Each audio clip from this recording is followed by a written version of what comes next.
सोचा कि दूर से ही प्रणाम कर लूं। दूर से ही प्रणाम करके एक और खड़े हो गए क्योंकि आगे जाने का रास्ता नहीं था। श्री नगली निवासी भगवान जी ने उनकी ओर इशारा किया कि हेमराज जी आप आगे आ जाओ। फिर आश्चर्यचकित, फिर विस्मित कि मेरा नाम इनको कैसे पता लगा, ये कौन से महापुरुष हैं। जो स्मृति पिछली ज्योतिषी की थी वो तो मस्तिष्क से गई नहीं। अब और एक आश्चर्य बात मन में आ रही है कि ये कौन से महापुरुष हैं जो मेरा नाम भी जानते हैं।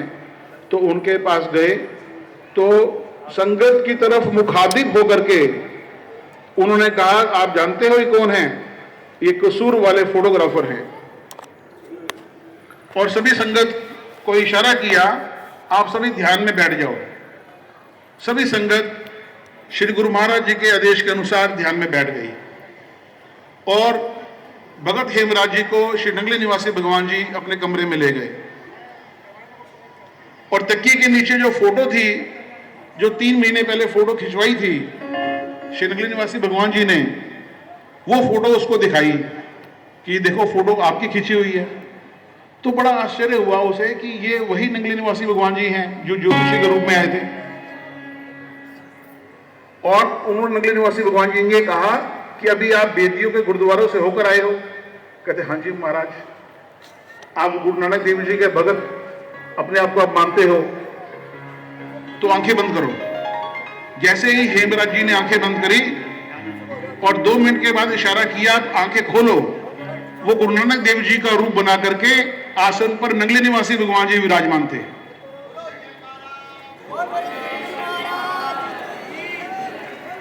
बात यही समाप्त नहीं हुई। उसके पश्चात नगली निवासी भगवान जी ने पूछा 10 मिनट के बाद कि गुरु नानक देव जी कौन हैं? तो वो तो कहने लगे सब कुछ आप ही हो, आपके अलावा और कौन हो सकता है? तो उन्होंने ये कहा भगत को कि हमने जो जन कल्याण का बीड़ा का संकल्प लिया हुआ है श्री परमहंस दयाल जी की आज्ञा के अनुसार, उनकी प्रेरणा से मैं आपके पास लाहौर में आया। और अब आपको मैं बीज मंत्र सत नाम का बोध कराता हूं। कान में फूका मारा और नाम का उच्चारण उनको नाम दान दे दिया। और फिर ये शब्द कहे कि आप दर्शनों के लिए आते रहना, क्योंकि उनकी अधेड़ उम्र के थे, ज्यादा उम्र के थे। तो एक बार उनका 2 मिनट का प्रसंग रह गया है, चकोड़ी में जाना हुआ है स्वामी जी। चकोड़ी में नगली निवासी भगवान जी विराजमान थे। तो वहां जाकर रात को जब विश्राम करने लगे, क्योंकि उनको कुछ किसी प्रकार की स्वास्थ्य में समस्या थी, तो डॉक्टर ने ये कहा था आयुर्वेदिक ने, ये जो पुड़िया है ना दवाई की, रात को दूध के साथ ले लेना, रात को दूध के साथ ले लेना। तो उनको बड़ा संकोच हुआ कि हजारों की संगत में यहाँ पर विराजमान है, उपस्थित है, मैं कैसे कहूँ कि मेरे को दूध चाहिए, मेरे को दवाई लेनी है। तो खैर वो पानी से दवाई लेकर के रात को सो गए और सोचा सुबह दर्शनों के बाद आज्ञा लेकर श्री गुरु महाराज जी से मैं अपने डेरा इस्माइल खां में लौट जाऊंगा।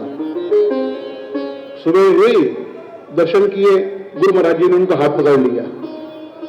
नगली निवासी भगवान जी ने भगत हेमराज जी का हाथ पकड़ लिया और कहा कि कोई किसी प्रकार की तकलीफ तो नहीं हुई, कोई समस्या तो नहीं हुई, कोई बेआरामी तो नहीं हुई? कहते नहीं, ये महाप्रभु का दरबार है, यहाँ किसी की कमी है। कहते नहीं, रात को आपको दूध की व्यवस्था थी, आपने दूध नहीं मांगा। अच्छा ध्यान से सुनो, मैं चाहूं तो डेरा इस्माइल खान में 2 दिन से लगातार मिलकों में से दूध निकलता रहेगा। अगर नगली निवासी भगवान जी ने फरमाया पावन मुख वाक से, अगर मैं चाहूं तो जहां आप रहते हो, जहां के निवासी हो, वहां 2 दिन लगातार नलकों में से दूध प्रवाहित होता रहेगा, दूध की नदियां बहेंगी वहां पर। तो कहे महाराज नतमस्तक हो गए, चुपचाप हो गए, चरणों में मत्था टेक करके आज्ञा लेके घर पहुंचे। तो उनकी धर्म पत्नी गोविंद कौर जी क्या कहती है उनको, आपको पता है यहां पर बड़ा एक करामात हुआ। तो क्या करामात हुआ? कहते 2 दिन पहले 2 दिन लगातार सभी नलकों में से दूध निकलता रहा।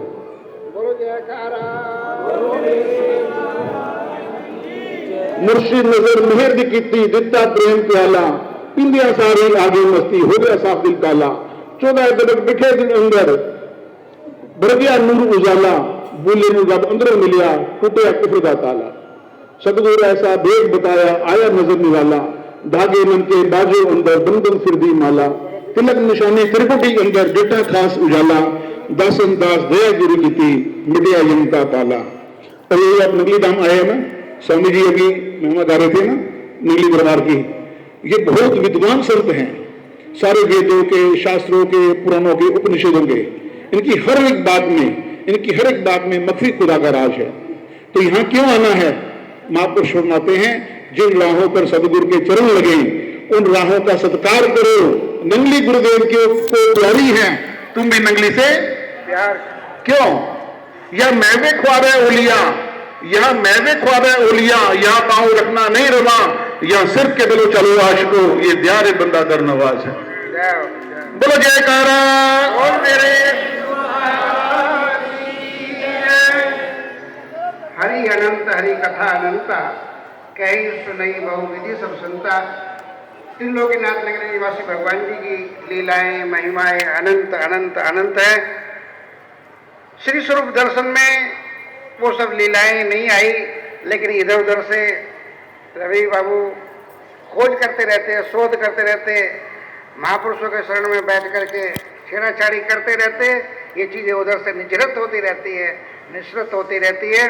बड़ी प्यारी लीला गुरु महाराज जी की, और ये दिन भी आज गुरु महाराज जी की लीलाएं सुनने का सुनाने का है। बहुत बहुत धन्यवाद रविचुंग जी आपका।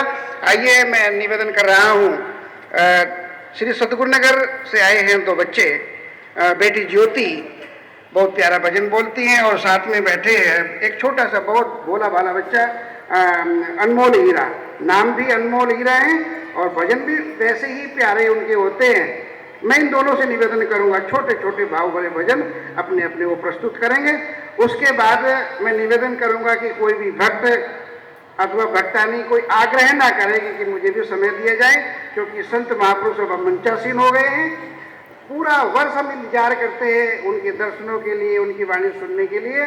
मैं अब उनके चरणों में जाऊंगा, उनसे निवेदन करूंगा। इन दो भक्त के बाद में व्यक्तिगत रूप से मेरा ये आग्रह है कि कोई भक्त आग्रह ना करे कि मुझे भी समय दे। बेटी ज्योति और बेटा अनमोल हीरा।